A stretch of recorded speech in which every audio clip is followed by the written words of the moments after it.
Glória a Deus. Cumprimento a igreja, capaz de ser. Amém, irmãos? Deus é muito bom nas nossas vidas. Deus é maravilhoso. Eu quero já desde agora, já convidar todos os irmãos para nós abrirmos a palavra do Senhor no Evangelho segundo escreveu João, capítulo 1, versículo 14. Evangelho segundo escreveu João, capítulo 1 e versículo 14. Culto abençoado, culto de cura, culto de libertação. E Jesus Cristo, certa vez, ele disse: conhecereis a verdade, e a verdade vos libertará. Na mesma passagem, Jesus também falou: se, pois, o Filho vos libertar, verdadeiramente sereis livres. E Jesus, ele é a verdade. É por isso que ele liberta, irmãos. Essa verdade é que transforma as nossas vidas. Essa verdade é que nos dá um novo rumo para as nossas vidas. Essa verdade é que transforma casamentos. Essa verdade é que transforma lares, transforma famílias. Essa verdade, irmãos, é que tem transformado o mundo. Todos aqueles que creem têm sido transformados por essa verdade. Quem rejeitar essa verdade, irmãos, não vai acabar bem. Mas quem aceita essa verdade, tem sua vida moldada por completo. Hoje eu estou muito feliz, irmãos. Eu estou feliz por algo que aconteceu pouco antes de a gente vir para o culto, que a Nilma me mostrou ali um vídeo da Alice, irmãos. E nosso Deus é um Deus de milagre mesmo. O vídeo que a Nilma me mostrou ali da Alice, vou confessar para os irmãos, foi até difícil de acreditar. Sabe por quê, irmãos? Porque às vezes, por mais que a gente diga que a gente tem fé, tem hora que a nossa fé parece estar tão pequena, né? Eu lembro que quando eu fui visitar a Alice, certa vez, que eu vi ela ali naquele leito, eu olhei assim. Eu confesso, irmãos, que por algum momento assim, alguns minutos assim, alguns momentos, eu fiquei com minha fé lá embaixo. Pensei, meu Deus do céu, eu acho que ela não vai escapar não. Pensei assim, né, irmãos? Vamos confessar, às vezes a gente pensa isso.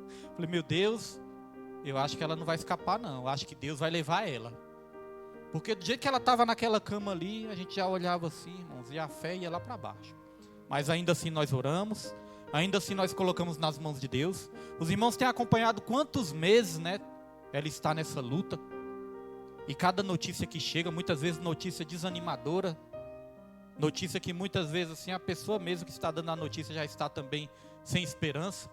Mas hoje um vídeo que a Nilma me mostrou dela, eu falei, é milagre. Isso é milagre. Estava ali o primo da Nilma brincando com ela, e ela brincando também, sorrindo, abrindo a boca, brincando. Ele fazendo carinho ali na bochecha dela, e ela sorrindo. Tá igual uma criancinha. Ela já tinha um jeitinho de criancinha, né? Ela já tinha um jeito de criança. Mas agora, irmãos, está parecendo mais ainda uma criancinha brincando, parecendo um bebezinho. E eu me alegrei. E aí eu me lembrei de uma coisa que a irmã Osmarina sempre fala. A irmã Osmarina fala, Deus tem um mistério ali. Deus tem algo ali na vida da Alice, porque não é à toa, irmãos, que Ele está segurando ela até hoje nessa terra, né? Porque nós oramos para ser feita a vontade dEle. E se até hoje ela está ali, irmãos, e está melhorando cada vez mais, Deus realmente tem um mistério na vida dela e na família dela também. Por isso eu fiquei feliz. Irmão Jesuíno, faz um favor para mim, desliga ali, por favor. Aguentar o calor aqui um pouquinho. Então, irmãos, eu fiquei feliz por isso. E neste culto também, algo que me alegrou, né? Este culto desde o começo, Deus falando, através dos louvores, através da harpa, através dos testemunhos também, testemunho da nossa irmã Raimunda, testemunho também da família, né, da nossa irmã Daniele. Irmãos, eu fiquei pensando ali, como que Deus é fiel, né? Porque a gente ora para Deus para conseguir uma bênção, e quando a gente consegue, muitas vezes a gente fica surpreso. Já aconteceu isso na sua vida? Da gente orar e quando Deus fizer, quando Deus faz, aí a gente pensa, nossa, mas Deus fez mesmo. Aí Deus fala, mas não foi isso que você pediu? Mas não foi para isso que você orou? Mas às vezes nós ficamos surpresos com os milagres de Deus, né? E eu fiquei muito feliz quando nós ouvimos testemunhos assim, já vale a pena a gente ter saído de casa e vindo para o culto. Para a nossa fé ser edificada cada vez mais. Eu só estou pensando como é que eu vou ficar 4 domingos sem a família aqui na igreja, né? Porque eles vão estar fazendo a obra, irmãos. O chamado que Deus colocou, né, o ministério infantil, mas vai ser 4 domingos. Então os irmãos que congregam aqui não podem faltar. Se faltar, vou buscar dentro de casa. E além de não faltar, traz a família também. Mas Deus está no controle de tudo. João capítulo 1, versículo 14. Olha só o que a palavra de Deus vai nos dizer nessa noite. Aquele que é a palavra tornou-se carne e viveu entre nós. Estou lendo aqui na versão NVI. Eu sei que essa versão é um pouco diferente da versão usualmente usada, né, pelos irmãos. Mas essa versão aqui é fácil de entender, né? Diz assim, ó, aquele que é a palavra tornou-se carne e viveu entre nós. Vimos a sua glória, glória como do unigênito vindo do Pai, cheio de graça e de verdade. Vou repetir só esse finalzinho. Vindo do Pai, cheio de graça e de verdade. Só até aí os irmãos já podem se sentar em nome de Jesus Cristo. Hoje nós queremos falar sobre isso. Hoje a palavra que Deus colocou no meu coração fala sobre isso, graça e verdade. Note que são duas coisas, a graça e a verdade. Porque Jesus, irmãos, Jesus ele se manifestou aqui no mundo, ele se manifestou trazendo essas duas virtudes com ele, a graça e a verdade. A graça, ela anda junto com a verdade, e a verdade também anda junto com a graça. Nós não podemos querer experimentar só a graça de Jesus, mas não querer ouvir sua verdade. Do mesmo modo, nós não temos como andar na verdade se a graça não nos capacitar para isso. O que nos capacita a andar na verdade? O que nos capacita a andar na verdade é a graça de Deus. Não é porque nós somos bons, não é porque nós somos esforçados. Não, irmãos. O que nos capacita a andar na verdade é só a graça de Deus. Eu me lembro de um texto, e eu acho esse texto muito forte. Esse texto está lá em Romanos, se eu não me engano é capítulo 3, versículo 4, ou é o capítulo 4, versículo 3, que às vezes eu confundo, eu troco a ordem. Mas esse texto de Romanos vai dizer assim, ó, que todo homem seja mentiroso e só Deus verdadeiro. Aí eu li umas 3 vezes ali para mim ver se eu entendia, né? Seja todo homem mentiroso e só Deus verdadeiro, para que seja justificado nas suas palavras. E ali eu entendi que nós temos que confessar que só Deus é verdadeiro. Que só Ele, irmãos, possui ali toda a verdade e só Ele é toda a verdade. Por mais que a gente se esforce, volta e meia nós nos encontramos mentindo. Como assim, pastor William? Agora o senhor pegou pesado. Eu não minto. Irmão, se a gente disser que a gente não mente, nós já corremos o risco de estar mentindo. Porque pelas mínimas coisas, às vezes a gente se pega ali não falando a verdade. Por exemplo, antigamente, né? Hoje em dia está mais difícil, assim, das pessoas usarem telefone fixo. Mas antes era mais normal, né? As pessoas usarem telefone fixo. E quantas vezes o telefone não tocava, e ali o adulto não queria responder, né? Aí falava para o menino, menino, atende o telefone e diga que eu não estou. Isso é ou não é uma mentira? Isso é uma mentira, irmãos. E às vezes o menino, né, não entendia direito, ia lá, pegava o telefone, meu pai mandou dizer que não está. Minha mãe falou que não está não, né, irmãos? Ainda o menino nos entregava. Mas isso é uma mentira.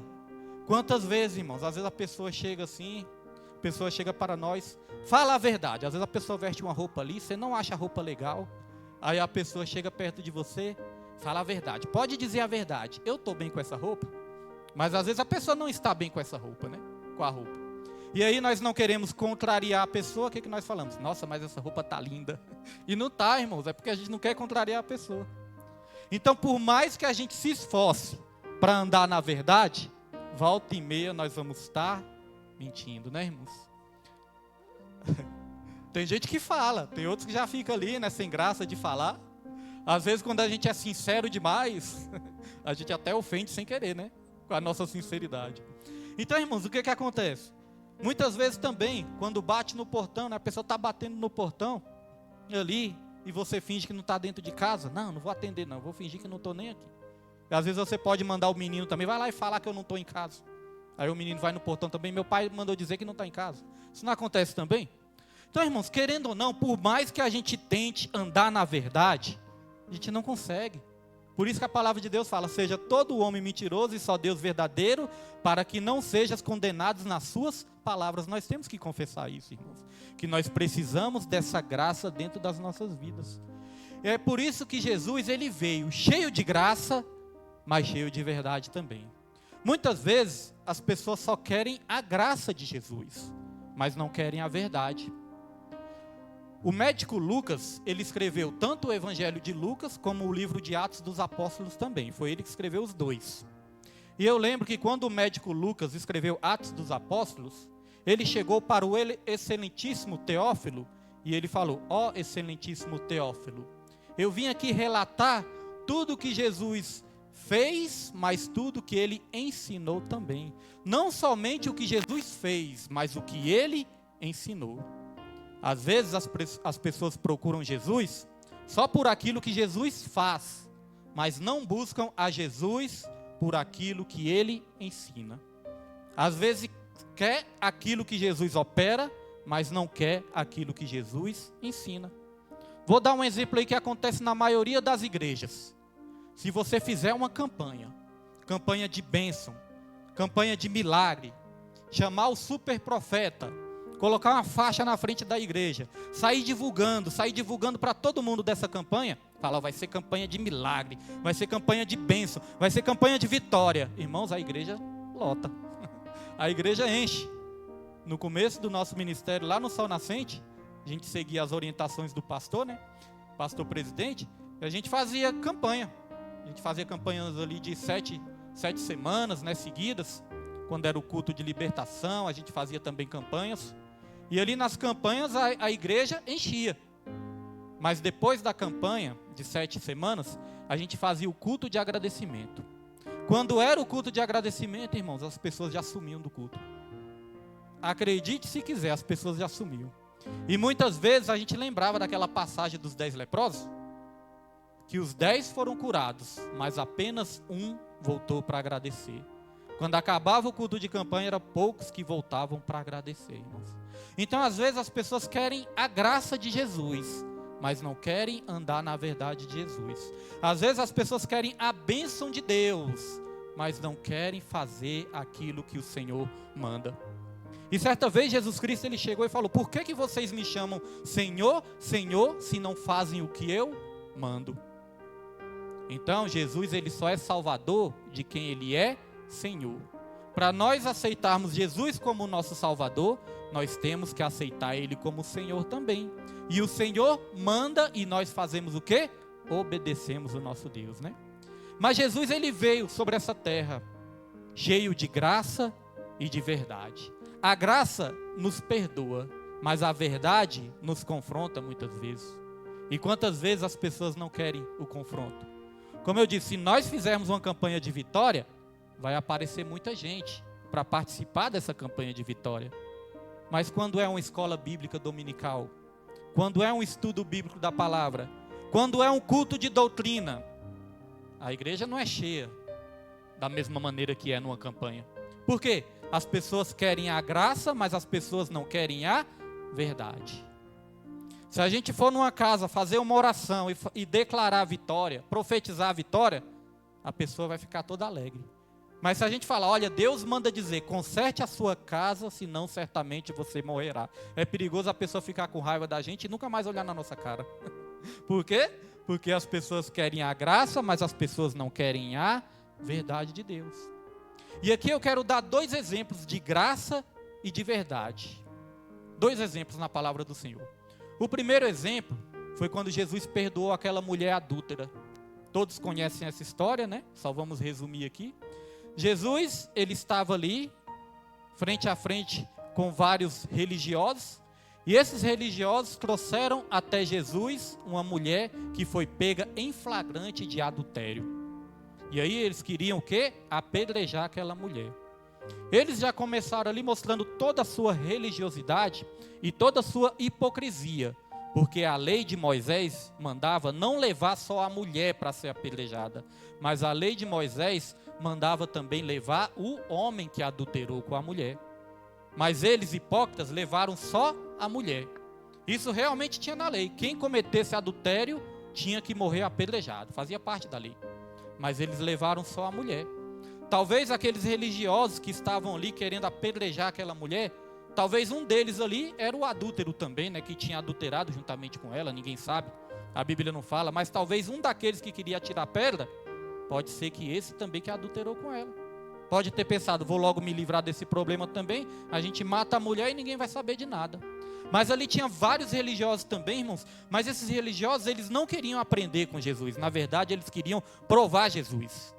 Eles pensaram, agora eu vou pegar Jesus, porque a lei de Moisés manda matar, manda apedrejar. Se Jesus não mandar apedrejar, ele está contra a lei. Ele está contra a lei de Moisés. Então eles achavam que eles estavam sendo muito sábios. Hoje eu pego esse Jesus que quer ser sábio, esse Jesus que se diz muito entendido, hoje eu quero ver se eu não pego ele. Aí levaram a mulher até Jesus e falaram, olha, essa mulher, mestre, ela foi pega em flagrante de adultério. E a lei manda apedrejar. O que o Senhor nos diz? Aí a palavra de Deus diz que Jesus ele estava escrevendo ali no chão. Eu acho que Jesus ali quando estava escrevendo, ele estava ali, irmãos, com o coração ali meio triste, né? Pensando como que o ser humano é cruel, como que o ser humano é hipócrita. E ali Jesus ele falou, tudo bem, a lei de Moisés realmente diz isso, que tem que apedrejar. Mas aquele que não tiver pecados, que atire a primeira pedra. Aí a Bíblia vai dizer que começou a sair um por um. E o que eu acho interessante dessa história é que começaram a sair os mais velhos primeiro. E aí eu fiquei matutando, pensando, Senhor, por que começou a sair os mais velhos e os jovens ficaram por último? E ali, irmãos, Deus me deu um entendimento que os mais velhos, né, como já tinha vivido mais, os mais velhos tinham mais consciência, que tinha pecado mais, né? Que tinha mais pecados, porque quanto mais velho, mais pecados nós temos. É ou não é verdade? Uma criancinha, um bebezinho, irmãos, nasce até sem nem saber o que é pecado. Mas nós, quanto mais velhos nós somos, mais pecados nós temos.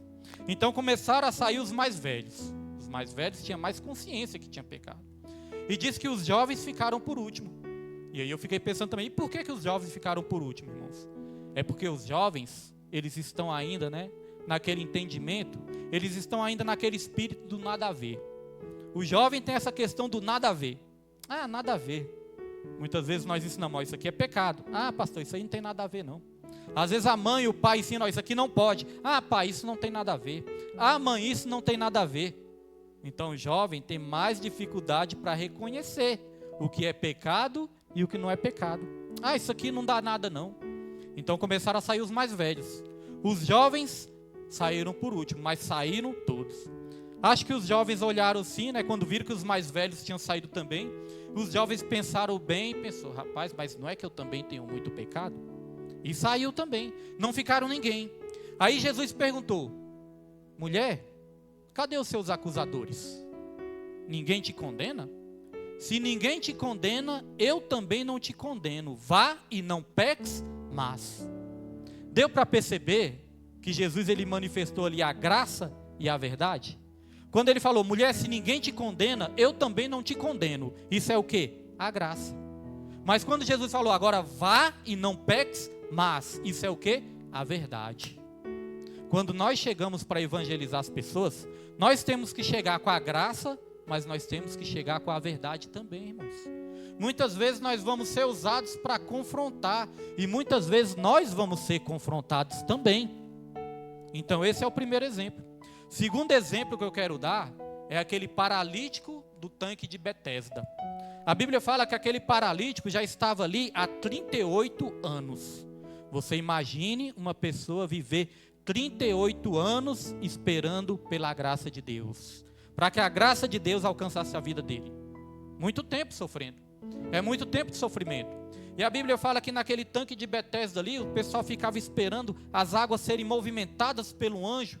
Quando as águas eram movimentadas, o primeiro que caísse dentro da água era curado. Então, irmãos, até mesmo para a gente receber a graça de Deus, muitas vezes vai haver uma disputa. É uma disputa muito grande, irmãos, para receber a graça do Senhor. Ou vai dizer que é fácil você servir a Deus? Ou vai dizer que é fácil você receber o milagre? Quantas vezes você não luta muito pelo milagre?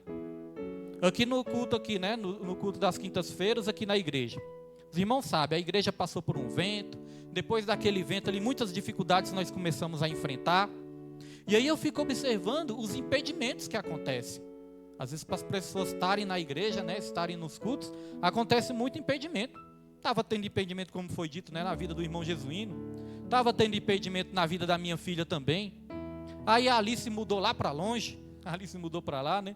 Aí às vezes um viaja, às vezes um está doente, às vezes o outro não pode vir. Então veja, hoje em dia aparecem muitas barreiras, muitos impedimentos para as pessoas estarem buscando a Deus. Você vê, às vezes o visitante começa ali a receber uma palavra, começa ali a ouvir um conselho, aí sente vontade de vir na igreja, vem na igreja, gosta, fala que o culto foi maravilhoso, se sente abençoado, fala, nossa, senti uma presença muito boa nesse culto, gostei muito da palavra, a palavra falou muito comigo. Mas aí você vê, para vir no próximo culto já é um impedimento, irmãos. É algo que trava ali, a pessoa não consegue vir mais. Às vezes a pessoa, ela para de buscar o Senhor, para de frequentar a igreja, e para voltar depois não consegue mais voltar. Hoje eu estava meditando sobre aquela passagem de Lucas, onde Jesus ele mostra ali 3 situações diferentes. Jesus ele mostra a situação da ovelha perdida, Jesus ele mostra a situação da dracma perdida, e Jesus ele mostra a situação do filho pródigo. E ali ele mostra 3 situações diferentes, mas que acontece sempre a mesma coisa. Acontece o quê? Uma perda, depois acontece uma busca, e depois acontece uma festa. A ovelha perdida, ela estava perdida, ela sabia que estava perdida, mas ela não sabia como voltar. Esse é o primeiro caso. Aí é o caso que o pastor vai atrás, né? A dracma perdida, a dracma é uma moeda. A dracma é um objeto. Ela estava perdida dentro da casa, só que ela não sabia que estava perdida, porque um objeto não sabe de nada. Estava perdida, mas não sabia que estava perdida. Dentro da casa. Nós corremos o risco de estar dentro da igreja, mas perdidos ainda, irmãos, e sem perceber que estamos perdidos. Às vezes estamos frios espiritualmente. Às vezes nós estamos como uma terra seca. Às vezes nós estamos fazendo algo que não é da vontade do Senhor. Às vezes nós estamos indo na direção errada, mas nós pensamos, não, eu estou indo para a igreja, estou frequentando os cultos, estou fazendo a obra do Senhor, então está tudo certo com a minha vida, mas muitas vezes nós vamos estar perdidos dentro da casa. Só que a dracma, como é um objeto, nem sabia que estava perdida. Aí foi necessário acender a luz, que a luz é Jesus. Foi necessário limpar a casa, porque Jesus ele tem que fazer uma limpeza nas nossas vidas, né? Mas a dracma também, aquela mulher varreu a casa, limpou até encontrar a dracma. E houve festa também. Agora o caso do filho pródigo. O filho pródigo, ele estava perdido, ele sabia que estava perdido e ele sabia como voltar. Nesse caso, veja que o pai não foi atrás, porque ele sabia como voltar, a responsabilidade era dele de voltar. Então existem esses 3 casos. Nesse último caso, irmãos, tem muitas vidas que estão perdidas, sabem que estão perdidas, sabem como voltar, mas não voltaram ainda, irmãos, para a casa do Senhor. Então veja que nós precisamos da graça, mas nós precisamos da verdade também nas nossas vidas. Tem muitas vidas ainda que não estão dando ouvido para aquilo que Deus está falando. Minha esposa falou aqui sobre a questão de Noé, e aí eu pensei também, rapaz, está tendo tanta dificuldade para fazer a obra do Senhor também, né? Sempre teve as dificuldades, mas eu penso, mas nós temos que ser igual a Noé. Se o mundo todo não quiser nos ouvir, pelo menos a nossa família nós temos que ter um cuidado especial para colocar dentro da arca, irmãos. Porque hoje em dia está muito difícil ganhar os de fora. Às vezes está difícil de ganhar a parentela, os familiares, está difícil. Mas irmãos, o núcleo familiar nós não podemos abrir mão. E quando estava tendo essas dificuldades, esses impedimentos dos jovens estarem vindo aqui, minha filha, o Jesuíno também, os irmãos, aí o que eu comecei a fazer? Comecei a entrar em propósito, entrei em propósito com minha esposa, fui lá para o monte também. Aí teve um dia que eu estava lá no monte orando, aí Deus tocou no meu coração. Deus ele falou assim, olha só, eu vou dar a vitória, eu vou realizar aquilo que você está pedindo. E eu senti algo muito forte, irmãos, Deus confirmando. Aí eu cheguei em casa e falei para minha filha, falei, Suzane, Deus vai dar a vitória. Já falei com a certeza de fé, falei, Deus vai dar a vitória. Eu falei isso numa semana. Se eu não me engano, foi uma semana depois, ou 2 semanas depois, não sei, irmãos. Poucos dias depois, minha filha já chegou com a notícia, pai, meu horário mudou, pai. Meu horário mudou e eles me colocaram no lugar que eu queria ficar. E aí, irmãos, eu estava orando para mim poder levar minha filha e buscar minha filha. Porque eu vou de carro, né? Eu estava orando para isso, para mim poder levar ela e buscar ela. Você acha que isso é fácil? Isso não é fácil não, irmãos. Dá certinho de eu levar e buscar? Porque eu estava com dó dela pegar engarrafamento, vir de ônibus.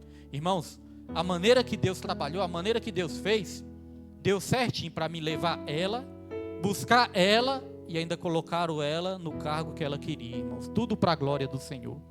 E Deus tinha confirmado no meu coração. Só que o jesuíno ainda estava enrolado lá no serviço dele. Aí eu falei, Suzane, Deus falou que ia dar vitória não só para você, mas ia dar vitória para ele também. E nós perseveramos, nós passamos aperto. Teve um dia, irmãos, aqui, que os irmãos estavam viajando, outros estavam fazendo outras coisas. Teve um dia que veio quantas pessoas, irmãos? Acho que foi 3 pessoas. 3 pessoas teve um dia, irmãos. Falei, meu Deus do céu, será que... Eu já fiquei meio assim, meu Deus, vou buscar outra direção. Aí Deus falou, tenha paciência. Aí é na hora que Deus usa minha esposa, né? Aí Deus usa minha esposa. Como ela falou hoje, é muito fácil ter fé quando tudo está dando certo. Quero ver ter fé na hora do estreito. Eu falei, eita Deus, é verdade. Aí você vê, irmãos, que aí Deus vai dando a vitória. Deus vai colocando as coisas tudo no lugar. E o que mais eu estou glorificando a Deus nessa igreja é que aqui nós estamos fazendo a obra em paz. Porque não adianta estar com a casa superlotada e cheia de contenda também. Cheia de facção, divisão. Às vezes até traições, não adianta, irmãos. É melhor realmente... Tem um provérbio que fala. É melhor o pouco com contentamento do que o muito onde há muita tribulação. Então, irmãos, Deus, Ele sabe de todas as coisas. Às vezes, aos nossos olhos, nós pensamos que vai ser de uma maneira e Deus fala, ó, vai ter que passar por isso, mas eu estou colocando tudo no lugar. Então, quando Jesus chegou para aquele paralítico do tanque de Betesda, a Bíblia vai dizer que Jesus, Ele curou aquele paralítico. Então, isso aí é o quê? A graça. Jesus, Ele entrou com a graça.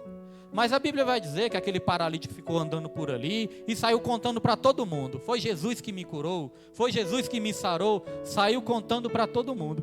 Aí Jesus encontrou com ele de novo. Quando Jesus encontrou com ele de novo, Jesus ele falou, olha, agora você vá, mas não peques mais para que não te aconteça algo pior. Olha só, ele foi curado. Jesus falou, você não pode pecar, porque se você pecar, vai acontecer algo pior.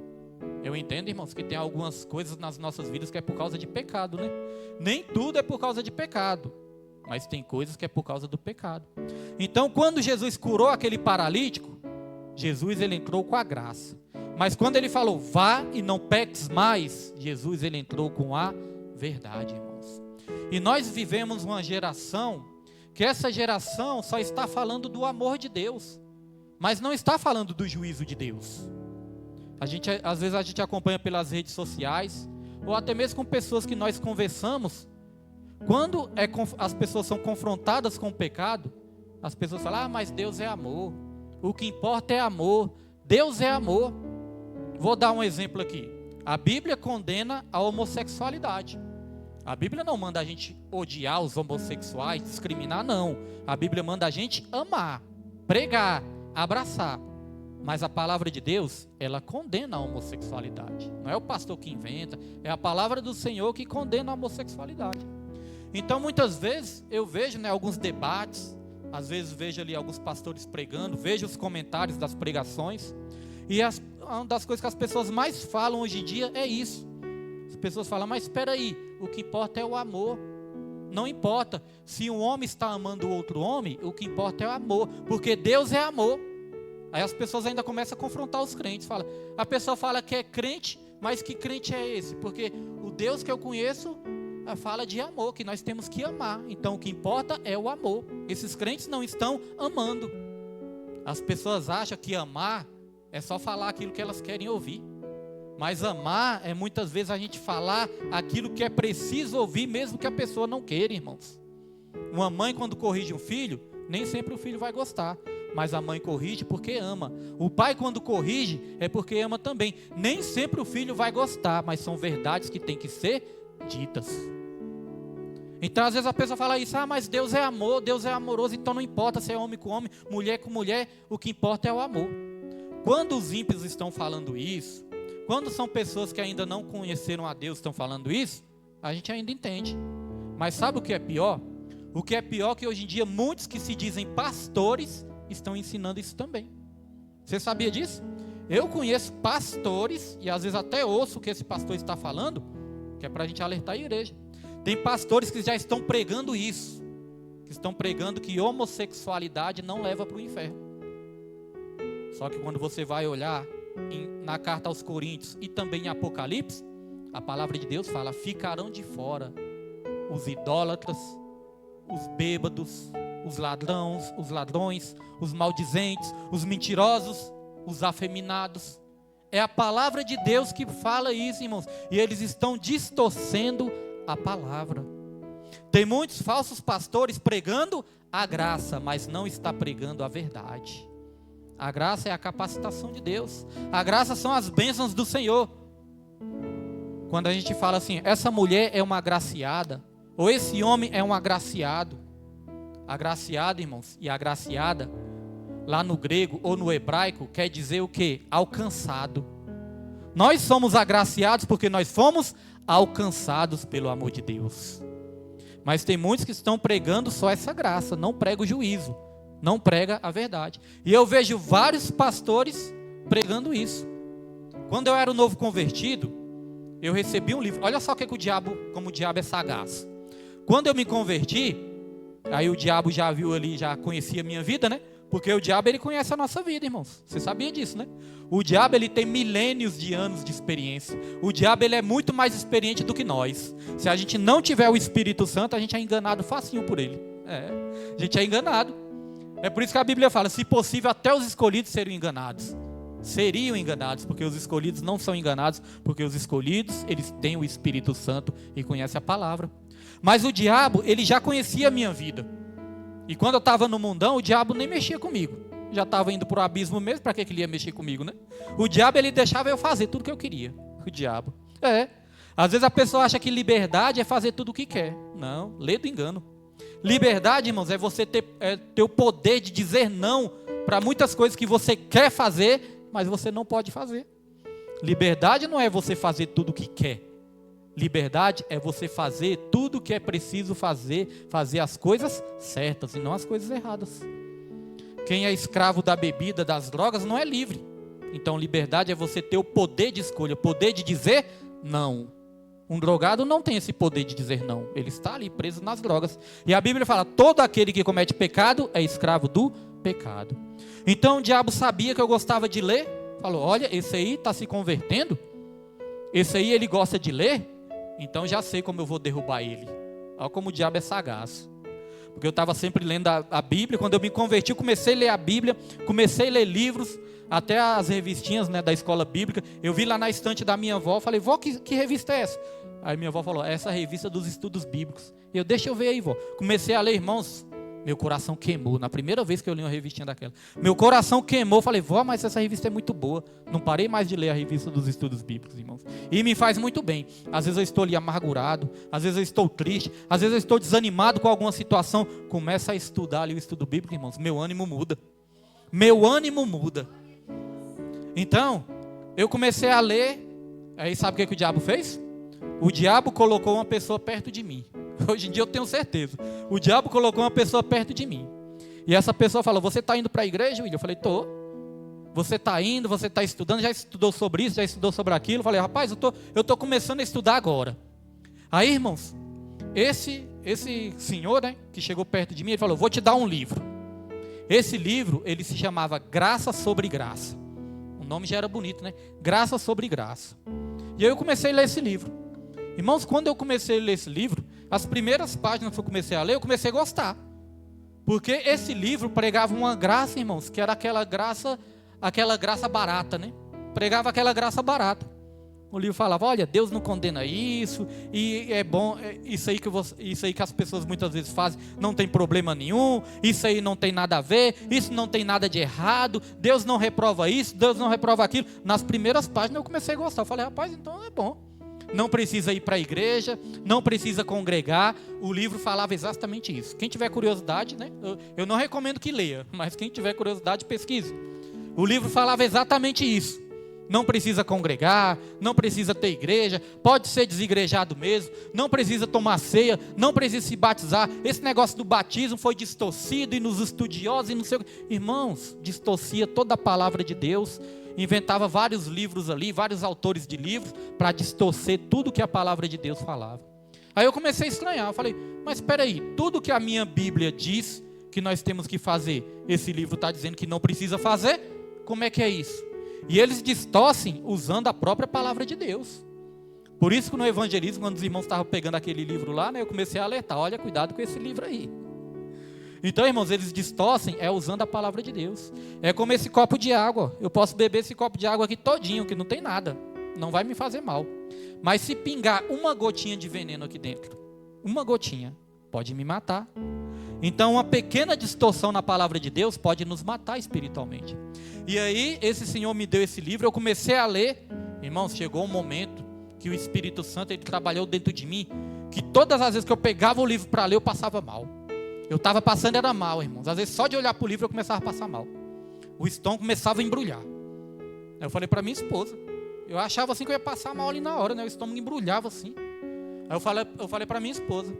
Eu falei, Nilma, está acontecendo algo de estranho. Todas as vezes que eu estou pegando esse livro, eu estou lendo esse livro, não estou me sentindo bem, eu estou passando mal. Aí minha esposa também, nossa, William, vamos orar e ver o que é isso, ver se é esse livro. Aí, irmãos, eu joguei o livro fora.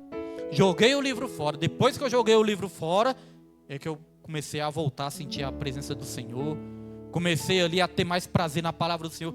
O diabo, ele tinha preparado uma armadilha para a minha vida.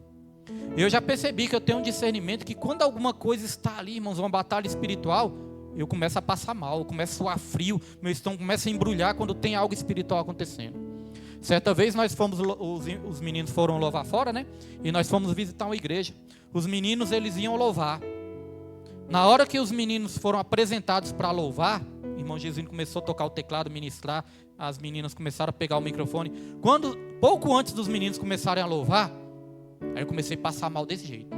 Comecei a suar frio, comecei a passar mal, falei, tem alguma coisa errada. Aí eu comecei a interceder, Deus repreenda todo o mal.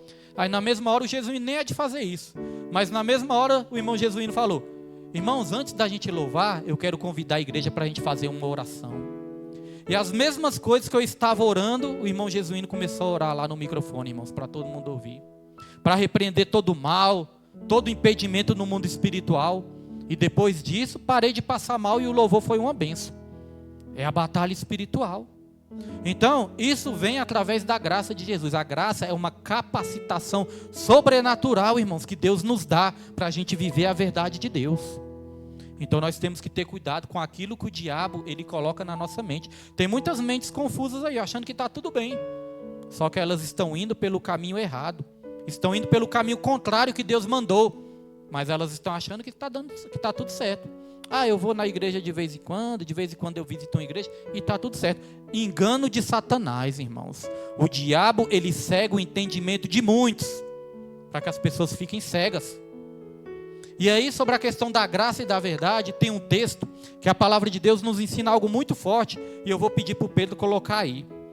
Esse texto está em Tito, para os irmãos não desconcentrarem aí procurando, né? O Pedro vai colocar aqui no telão. Esse texto, irmãos, está em Tito capítulo 2, versículo 11 e versículo 12. Olha só que ensino interessante aqui, ó. Porque a graça de Deus se manifestou salvadora a todos os homens. Pode passar, Pedro. Ela nos ensina a renunciar à impiedade e às paixões mundanas e a viver de maneira sensata, justa e piedosa nesta era presente. Pedro, volta o 11 aí. Olha só, irmãos, o que eu aprendi nesse texto aqui. Primeiro, a graça de Deus, ela nos salva. A graça nos salva e a verdade nos ensina. Então nós não precisamos só da graça, nós precisamos da graça e da verdade. Nós não podemos querer ter só a graça. Nós temos que ter a graça, mas ter a verdade também. Tem pessoas que recebem a bênção de Deus, recebem a vitória, não pisa o pé mais na igreja, não quer saber mais. Não faz mais a obra. Recebeu a graça, mas abandonou a verdade.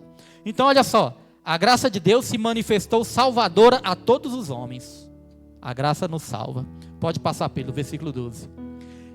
ela nos ensina a renunciar à impiedade e às paixões mundanas e a viver de maneira sensata, justa e piedosa nessa era presente.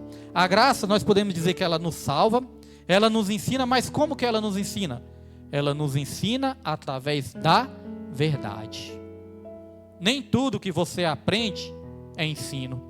Tem coisas que você aprende que é distorção, que é engano. Tem coisas que são ensinos, tem coisas que são distorções do ensino. A Bíblia fala sobre a sã doutrina. A Bíblia fala que vai chegar um tempo em que muitos não suportarão, não vão querer mais a sã doutrina. Pelo contrário, essas pessoas terão comichão nos ouvidos, coceira nos ouvidos quando ouvirem a verdade. E essas pessoas vão ajuntar mestres para si, para que fale somente aquilo que elas querem ouvir. E essas pessoas vão voltar às fábulas, aos mitos, porque não vão querer a sã doutrina. E aí eu fico pensando, doutrina é ensino. Então, se existe uma sã doutrina, é um ensino sadio. Se existe um ensino sadio, é porque existe um ensino também, uma doutrina que é doente. E a doutrina que é doente, ela faz o que também? Ela adoece. A sã doutrina nos cura. Hoje é um culto de cura e libertação. Como que nós vamos ser curados? Através da sã doutrina. Pastor William, se alguém me perguntar, Pastor William, o que é que mudou sua vida? Foi campanha? Campanha é bênção. Campanha de fé é bênção, irmãos. Campanha também ajuda. Pastor William, o que mudou sua vida? Foi o movimento? O que mudou sua vida? Foi o fogo? Foi como a nossa pastora falou um dia desse, né? Foi o reteté que mudou sua vida? Não, irmãos, o que mudou minha vida foi a palavra do Senhor. E tem mudado até hoje. Nossa pastora estava testemunhando esses dias aqui e eu me lembrei também. Eu me converti também, irmãos. Eu me converti numa igreja pentecostal. Igreja pentecostal, igreja do fogo também. Movimento. Minha esposa mesmo, várias vezes nós tínhamos que segurar ela, senão a mulher saía. Senão a mulher voava, irmãos. A mulher voava. Nós já tivemos as nossas experiências pentecostais assim, forte mesmo. E eu creio que no começo é bom, irmãos, porque Deus ele quer se manifestar nas nossas vidas, o Espírito Santo do Senhor. Só que aí Deus ele me falou algo no meu coração. Falou, meu filho, tenha muito cuidado. Porque o diabo ele é imitador. O diabo ele é imitador, ele imita as coisas de Deus. Nem tudo que parece ser do Espírito Santo é do Espírito Santo, não. E minha esposa no começo, irmãos, ela tinha muitas experiências espirituais muito fortes assim, e eu ficava assim procurando entender. Depois eu comecei a entender. A maioria, irmãos, era a libertação que Deus estava tirando da vida dela, dos parentes dela, da família dela. Porque ela veio, irmãos, de uma cidadezinha do interior, cidadezinha do Nordeste. Não vou falar a cidade, né, para não dizer que eu estou discriminando, falando, não é isso. Mas ela veio de uma cidadezinha do interior, e essa cidadezinha tem ainda, né, muita obra de feitiçaria, obra de macumbaria, tem muita idolatria. Então essas tranqueiras vão se ajuntando ali na vida espiritual da pessoa. Eu entendo que quando nós se convertemos, Deus ele teve que fazer um processo muito forte de libertação por muitas coisas que já tinha na vida da minha esposa, palavras contrárias, palavras de maldição, palavras de morte, trabalhos, obras feitas. Quando minha esposa, né, me conheceu, quando nós começamos a namorar e quando nós começamos a morar juntos, porque nós fomos casar só depois de crente. Nós se ajuntamos, né? Tava no mundão mesmo, tava nem aí. Quando alguém falava de casar, eu falei, eu quero saber de casar, não gosto de casamento não. Eu lá quero saber desse negócio de casar, vamos só morar junto mesmo e tá bom demais. Pensava assim no mundo. Quando Jesus me pegou, a primeira coisa que eu quis foi me batizar e casar, irmãos. Então, mas quando eu comecei a ter meus filhos com minha esposa, quando a nossa vida começou a melhorar, nem todos ficaram satisfeitos, não. Teve palavra de maldição, teve palavra de morte, teve palavra de derrota. Às vezes o diabo, irmãos, ele não aceita a sua vida ser transformada, não. Então minha esposa, ela teve um processo muito forte assim nas experiências espirituais dela. Eu tive experiências espirituais muito fortes também. Mas Deus ele falou, toma muito cuidado, meu filho. Você tem um chamado muito grande para... Antes eu não sabia, mas Deus usou profetas e pastores para falar isso também. Você tem um chamado muito grande para ensinar para as pessoas. Aí eu até pensava assim, Deus, por que muitas vezes as pessoas têm essas experiências assim tão fortes e às vezes eu não entendo. Ele fala: meu filho, meu chamado contigo é um pouco diferente. Vou te dar sim minhas experiências espirituais, mas vou te dar a capacidade de ensinar, abrir os olhos e alertar as pessoas também. Então eu aprendi, irmãos, que existem 3 tipos de espírito dentro da igreja. O Espírito Santo se manifesta, mas existem espíritos enganadores também, e existe o espírito do homem. Tem coisas que é do homem. Quando é o Espírito Santo, não traz confusão, só traz alegria, gozo, poder. É o Espírito Santo. E quando é o espírito do diabo, pastor William, espírito enganadores, aí tem que expulsar em nome de Jesus. E quando é o espírito do homem? Quando é o homem que está na carne. Irmãos, quando é o homem que está na carne, é um ensino. É um ensino que vai tirar o homem da carne e trazer o homem para o espírito. Eu já vi cenas assim também, né, em cultos pentecostais, em que o sujeito pega ali a cadeira e começa a rodar com a cadeira, irmãos, e começa a rodar para lá e para cá. Passa um pouquinho, ele abre o olho assim, para ver quem está olhando. Quando ele vê que as pessoas estão olhando para ele ainda, fecha o olho de novo e começa a rodar de novo. Isso é carne, irmãos, é carne purinho. Então isso é o espírito do homem. Aí certa vez eu vi também uma mulher, essa mulher ela estava ali, irmãos, estava orando em línguas. Estava orando em línguas e estava ali pulando e sapateando. Irmãos, passou um pouquinho, essa mulher caiu para trás. Tinha uma caixa, essas caixas de retorno. Essas caixas de retorno, tem as quinas, né, irmãos? Tem as quinas. Essa mulher, ela caiu para trás e por milímetros ela não bateu a cabeça na caixa do retorno. Caiu assim, quase bateu a cabeça na caixa do retorno. Se tivesse batido a cabeça na caixa do retorno, tinha morrido. Aí foi quando Deus falou: olha, meu filho, está vendo, meu filho? O meu espírito, ele não machuca ninguém. O meu espírito não derruba ninguém assim para se machucar. O meu espírito não mata ninguém. Aí certa vez eu vi um vídeo também, né? O dia que o vaso quebrou o vaso. Não sei se os irmãos já viram esse vídeo. O dia que o vaso quebrou o vaso. O pregador estava lá e tal, e começou a pregar, quando viu que não começou a rodar, irmãos. Rodou tanto que meteu o pé no vaso, um vaso de flor, o vaso quebrou no chão. O dia que o vaso quebrou o vaso. Então, irmãos, eu não estou falando isso para debochar, não. Eu estou falando isso para a gente ter cuidado. Então já tive várias experiências espirituais, já tive várias experiências sobrenaturais. Deus já revelou coisas assim que aconteceu. Irmãos, da mesma coisa que Ele mostrou para mim e para minha esposa, aconteceu igualzinho. Já tive essas experiências. Já tive experiência de expulsar demônios de pessoas. Já tive essa experiência. Mas, irmãos, o que mudou minha vida não foi isso.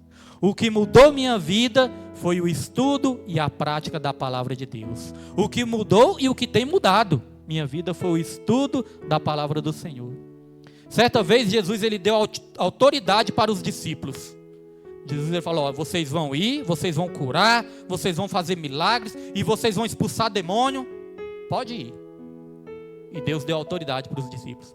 Aí a Bíblia vai dizer que os discípulos voltaram todos alegres. Eles voltaram pulando de alegria para perto de Jesus. E eles falaram: nossa, mestre, os demônios realmente eles se sujeitam a nós. Todos felizes, olha. Nossa, os demônios estão se sujeitando a nós, mestre. Aí Jesus falou bem sério para eles. Jesus falou: não se alegre por causa disso. Se alegre porque o nome de vocês está escrito no livro da vida. Então as experiências são boas, irmão. As experiências são boas. Curar no nome de Jesus, expulsar demônio, ter revelação, ter visão, entrar no poder, batismo do Espírito Santo. Tudo isso é bom, isso é a graça. Mas se a graça não tiver acompanhada da verdade, é perigoso a gente perder a salvação, mesmo tendo sido alcançados pela graça. Depois os irmãos leem lá o livro de Hebreus, capítulo 6, onde vai dizer que aqueles que uma vez foram alcançados pela graça, provaram da boa palavra de Deus e os poderes do mundo vindouro, mas caíram, é impossível renovar essas pessoas para o arrependimento. Porque essas pessoas estão novamente crucificando Jesus. Qualquer dia eu vou pregar essa palavra, que essa palavra é muito forte aqui. Mas está falando disso, pessoas que foram alcançadas pela graça, mas abandonaram a verdade. Eu creio que todos nós conhecemos alguém, irmãos, que foi alcançado pela graça de Jesus. Recebeu uma bênção, às vezes se batizou, às vezes frequentava a igreja, recebeu uma cura, mas abandonou a verdade. Não quer saber mais da palavra do Senhor. Não quer saber mais de ir para a igreja, ouvir a palavra, ouvir pregação, estudo bíblico mesmo nem se fala. Vou contar uma experiência aqui rapidinho para os irmãos. Contar uma experiência. O estudo bíblico é uma batalha, irmãos. O estudo bíblico é uma batalha espiritual. Tem hora assim que eu vou dar o estudo bíblico e vem aquela batalha dentro do meu coração. E tem dia que eu sinto assim a aflição, sinto a angústia. Nessa terça-feira agora, estava acontecendo isso. Terça-feira estava acontecendo assim, uma angústia, uma batalha muito grande, pouco antes do estudo. Eu falei, Deus, me dê força, Senhor. Deus, não deixa que eu desista. Deus, não deixa que eu desanime. Porque os irmãos sabem, estudo bíblico é aquilo. Às vezes muitas pessoas começam estudando, mas nem todas perseveram até o fim. Uma vai abandonando aqui, outra abandonando ali, quando vê que na outra não está mais. Então isso para um pastor que está ensinando não é fácil. A gente precisa de força também, das pessoas que estão dispostas a aprender. Nós precisamos de incentivo, de força, de ânimo. Então eu estava assim meio desanimado. Aí eu fui, conversei com o Senhor, falei com o Senhor, orei a Ele, pouco antes de eu ligar as câmeras ali, orei para o Senhor. Falei, Senhor, se o Senhor está comigo nesse estudo, me dê uma confirmação. Me confirme, Senhor. E aí, irmãos, no mesmo dia do estudo, Deus, Ele me confirmou. Aquilo que eu tinha orado, falei, Senhor, me dê esse sinal. Deus, Ele me deu o sinal. E ali no outro dia também, Deus continuou dando o sinal. Minha esposa, do nada, passou uma jovem lá, né? E essa jovem falou, olá, tudo bem? Boa tarde. Aí eu, boa tarde, tudo bem? Aí minha esposa falou, pastor, essa jovem aí, ela está perguntando pelo estudo. E ela disse que ia querer a revista também do estudo. E vai começar a acompanhar o estudo também. Ela falou que gosta muito de estudo bíblico e ela quer acompanhar o estudo. E aí minha esposa disse que até a irmã Andréa, né, foi fazer a sobrancelha. E a irmã Andréa começou a encher a bola do pastor. Encher a bola. Irmãos, eu sei que a glória é toda de Deus, né, irmãos? Mas ela começou a falar, olha, o pastor ele ensina muito bem. O pastor ele é muito bom para explicar. Se você quer aprender, cuidado com essas coisas que você vê aí na internet. Não fica ouvindo qualquer coisa, não. Vê o pastor lá, ouve o pastor. O pastor ele ensina direitinho. E essa jovem já quer a revista e quer começar a acompanhar o estudo. Então, irmãos, isso é o quê? Isso é a resposta de Deus. É Deus falando, meu filho, não se importe. Não se importe quem está, quem não está, quem quer, quem não quer. Só faça a obra porque eu sou contigo. Não desista. Deus confirmou através do evangelista Roberto também aqui no domingo. Do nada o evangelista Roberto começou a falar, né, do estudo bíblico. Falou, pastor, não desista não, pastor. Não pare de dar o estudo. Irmãos, não parem de assistir o estudo. Não parem de acompanhar o estudo, irmãos. O estudo é uma coisa de Deus. Eu tenho certeza que o estudo é uma coisa de Deus. E aí Jesus ele falou comigo, meu filho, quem disse que a porta estreita é muitos que vão entrar? A porta estreita são poucos mesmo que vão entrar. Essa igreja aqui é a igreja da porta estreita. Talvez se fosse a igreja da porta larga, podia estar superlotada, mas não, irmãos, aqui é a igreja da porta estreita. Às vezes muitos saem com raiva porque a gente prega a porta estreita. A porta larga, muitos profetas já estão pregando, mas a porta larga são muitos que entram por ela, mas é a porta que leva para perdição. Então aqui nós cremos nos dons espirituais, aqui nós damos lugar sim para o Espírito. Pode ficar à vontade para dar lugar para o Espírito Santo de Deus, irmãos. Mas aqui nós valorizamos a graça, mas não somente a graça, mas nós valorizamos a verdade também. Amém, irmãos? Quem crê, aplauda o nome do Senhor nessa noite. Irmãos, vou falar uma